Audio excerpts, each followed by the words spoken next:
Bahkan tahun 2024 itu untuk pertama kali di Indonesia merasakan namanya digital politik. Ini lompat sebentar karena biasa ngomongin ngeritik yang pakai baliho itu. Jadi maksudnya baligo nanti nggak ada yang lihat? nggak pengaruh. Nggak pengaruh Dilihat ya? tapi nggak pengaruh. Gitu. Jadi padahal baliho di mana-mana yang tadinya nggak tahu jadi naksir, lama-lama sebel juga nih, kok di mana-mana ada dia gitu ya. Yang Jadi efeknya malah negatif gitu. Banyak baligo, ya sudah saya nggak ikut campur. Dan ini untuk pertama kali digital politik. Jadi yang siapa yang menang di digital itu sebenarnya nanti yang Sudah ada nggak di negara lain yang digital politik begini? itu yang Kroasia, yang negara-negara yang presidennya pelawak gitu loh. Jadi aneh-aneh nih yang ke depan ini ada kayak Macron yang umur 34 tahun. Ya, ini ya Trudeau gitu ya, karena ada Macron di Perancis. Itu gayanya sudah bukan nanti kita ngomong politik. Ya. Nah, balik ke ini. Nah, yang saya mau menceritakan ini adalah berikutnya adalah ada 3 generasi yang saat ini menguasai 95% kehidupan kita. Generasi X, kayak saya sama Agim ini gitu ya. Generasi X. Kami ini suka membaca, suka menulis. Jadi sosial medianya Facebook gitu ya.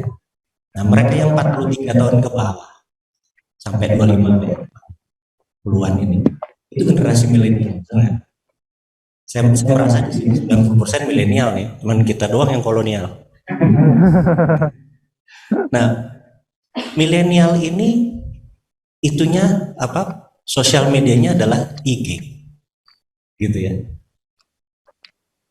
Dan yang nyentrik adalah yang 25 tahun ke bawah, karena itu merupakan 40% populasi Indonesia. Itu TikTok behaviornya. Jadi kalau saya tanya, siapa di sini kenal Zinedine Zidane, penyanyi Jogja? Nah, cuma 1-2 orang, ya kan? Nah, ini dia nonton TikTok artinya gitu. Gitu. Jadi lagu Ambiar Makpiar, siapa yang apa? Siapa yang bisa lagu tarian itu enggak? Atau Mendung Tanpa Udan? Nah, ini anak TikTok gitu. Jadi kita bisa ada seorang anak umur 21 tahun, viewernya 17 juta, banyak orang di mana kita bilang ini orang siapa sih, bener nggak? Karena platformnya TikTok. Nah, ingat, IG, Facebook itu adalah sosial media, tapi TikTok adalah media. Ini Anda akan saya bikin shock. Organisasi saya 40% omsetnya TikTok. Nah, gimana caranya dagang di TikTok, bener nggak? Dan sisanya adalah di sosial media. Dan itu growth tumbuhnya dari tahun kedua kami menggunakan TikTok. Nah, jadi bisa dibayangkan, Anda biasa mengiklan, bener nggak? Kebanyakan mengiklan kan TV dan lain sebagainya. TikTok Anda mengiklan hanya 10% budget iklan. Omsetnya bisa double daripada Anda mengiklan di cara konvensional. Sehingga kan profit margin Anda besar. Kalau profit margin Anda besar, zakatnya besar, bener nggak? Ngerti itunya? Ya, memang ciri cita-cita kita tuh bukan banyak untung, banyak zakat. Kalau banyak zakat berarti untung ya. Karena agak jelek, kamu pengen jadi apa? Pengen jadi orang kaya. Orang kaya belum bayar zakat, belum tentu bayar zakat. Tapi orang bayar zakat insya Allah kaya. Amin. Cocok mas? Kita cocok-cocokkan aja. Jadi kita mau cerita lagi. Nah, Anda kenal nggak bahwa market Anda itu bergeser terus? Anda orang HRD nih, market Anda bergeser terus. Jadi saya mau ceritain tentang organisasi saya. Saya punya 2 organisasi yang digital, full digital. Jadi saya mundur sebentar supaya Anda ngambil pelajarannya buat perusahaan Anda ke depan. Jadi saya nggak ngajarin, karena kan bidangnya beda-beda, tapi ambil hikmahnya aja. Nah, di tahun 2000, ini mundur sebentar, tahun 2000, saya bertiga sahabat saya. Mr. F, Mr. P, dan saya. Saya nggak sebut namanya karena begitu saya sebut namanya semua orang tahu dia gitu. Salah satu 9 naga deh. Duduk di apartemen di San Francisco, kami dari Indonesia sudah menganalisa. Waktu itu Google keluar seri C. Dia perlu duit 36 juta dolar untuk 21% saham Google. Gitu cerita. Kami berdebat selama dalam perjalanan, bahkan di hotel, di apartemen itu kita berdebat bahwa saya bilang masuk. Partner saya satu yang P ini bilang masuk. Tapi F sebagai majority shareholder dia bilang enggak, gue nggak mau. Search engine, Yahoo is the winner. Ini tahun 2000 nih. Sekali lagi ya. Search engine, Yahoo is the winner. Udah, end of discussion, kita cari yang lain. Enggak, saya bilang masuk, ini berdebat. Saya bilang, bisnisnya mungkin search engine biasa. Tapi saya tuh suka who-nya. Saya tuh di dalam bisnis, di dalam investasi, yang saya incer bukan what-nya, dagangnya apa. Dagang pecel, punya apa, pertambangan batu bara, itu kan barangnya. Tapi who-nya, misalnya, Agim, gue masuk. Mau dia dagang apa, ngerti nggak who-nya. Saya lihat, Sergey Brin ini keren banget orangnya. Bener nggak? Saya pelajari tentang Sergey gitu ya. Partner saya bilang nggak, search engine selesai, Yahoo is the winner gitu. Nah,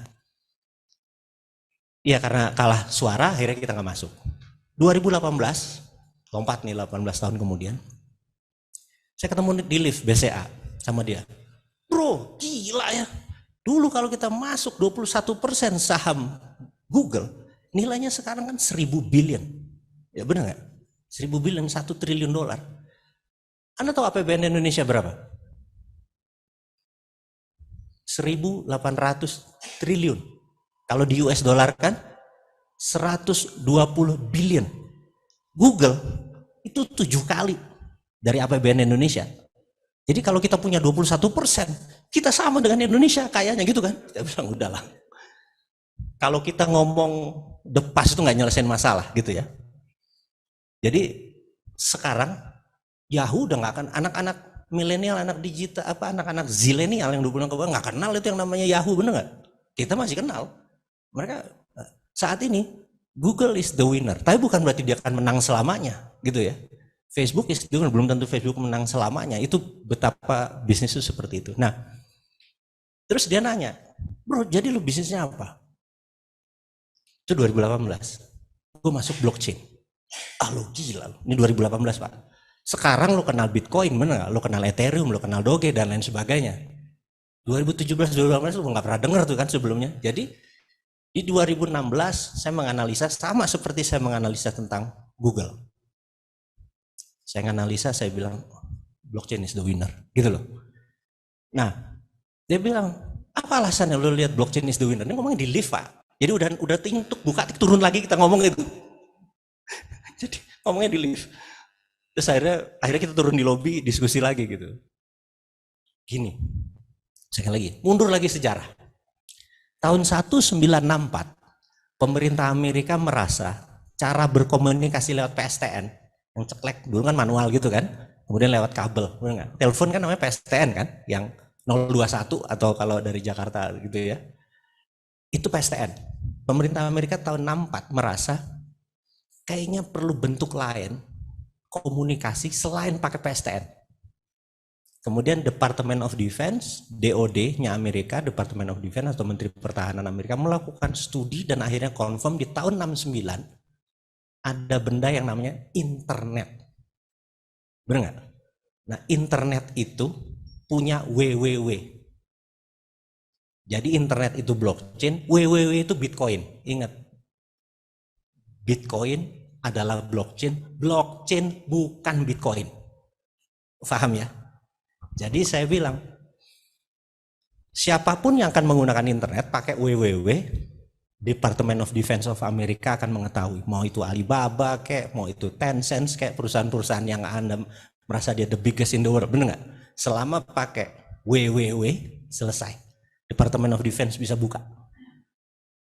Kan tidak secure, bener nggak? Makanya saya bilang bahwa di tahun 2009 seorang kelompok anak muda dari Jepang, codename-nya Satoshi, menciptakan blockchain. 2016, 2017 saya udah getem-getem gitu. Saya pikir gue sikat nih, kirim anak-anak 33 orang ke Amerika dan ke Jepang segala macam. Human development, invest di people, bener nggak? Yang jelas dari 33 hanya 7 orang sekarang yang di hijack. Nah, tapi it's okay gitu ya, karena yang penting kita jadi saudara, kita tetap berhubungan walaupun dia pindah. Dia bilang, Pak ini begini, tetap berhubungan baik. Ya karena kita sekolahin dia gitu. Kita juga nggak ngarepin sekolahin terus kita ngarepin lu harus bayar apa yang kita invest ke dia, enggak. Nah, Dikit aja, sukses itu menyukseskan. itu Jadi walaupun tidak bergabung bersama kita, kalau mereka sukses, kita yang sukses. Amin. Nah kalau kita sukses, berarti yang sukses orang tua kita. Gitu. Nah gitu aja. Ya, karena itu kita harus doain terus ya. Iya. Jadi maksudnya walaupun orang pada pindah, ya itulah kesuksesan kita menjadi jalan kesuksesan orang lain. Khairun nas anfa'uhum linnas. Semangat adik-adik. Coba kalau adik-adik lulusan SD harus ngumpul di SD terus kan repot, betul tidak? Alhamdulillah. Oke, jadi Lanjut. kita lanjut. Jadi Lanjut. saya bilang blockchain is the winner, saya bilang gitu. Nah, mulailah kita invest di blockchain. Jadi blockchain itu ada namanya mother chain. Itu ini ada sekali lagi nih, Bosman ngomong apa, denger aja dulu, enjoy aja dulu, bener nggak? Bahwa betapa hal yang akan muncul ini seakan-akan, ini apa sih? Anda sering saat ini wondering what happened, bener nggak? Ini ada apa nih? Ada apa, bener nggak? Cung. Karena demikian cepatnya perubahan itu terjadi. Nah, kemudian kita membuat karena udah punya mother chain-nya segede Ethereum. Jadi waktu kita beli mother chain-nya mereka bilang, lu mau buat negara ya katanya gitu. Dalam hati, kenapa segini besar negara ya? Karena dulu nggak ada yang sadar bahwa